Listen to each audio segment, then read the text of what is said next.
ত্রয়োদশ জাতীয় সংসদ নির্বাচনে ফরিদপুর ২ আসনে প্রতিদ্বন্দ্বী প্রার্থী ও তাদের সমর্থকদের বিরুদ্ধে নির্বাচনী আচরণবিধি লঙ্ঘন, মিথ্যাচার, হুমকি ও সহিংসতার অভিযোগ করে সংবাদ সম্মেলন করেছে ১০ দলীয় জোট সমর্থিত সংসদ সদস্য পদপ্রার্থী ও বাংলাদেশ খেলাফত মজলিস কেন্দ্রীয় অভিভাবক পরিষদের সদস্য আল্লামা শাহ মোহাম্মদ আকরাম আলী ওরফে ধলা হুজুর।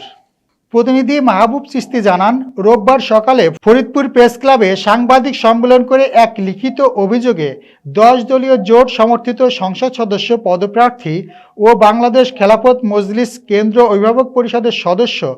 আল্লামা শাহ মোহাম্মদ আকরাম আলী বলেন, তার নির্বাচনী এলাকায় প্রতিপক্ষের নেতাকর্মীরা পরিকল্পিতভাবে তাকে ও তার সমর্থকদের ভয়ভীতি প্রদর্শন করছে, যা সুষ্ঠু নির্বাচনের পরিবেশকে মারাত্মকভাবে ব্যাহত করছে।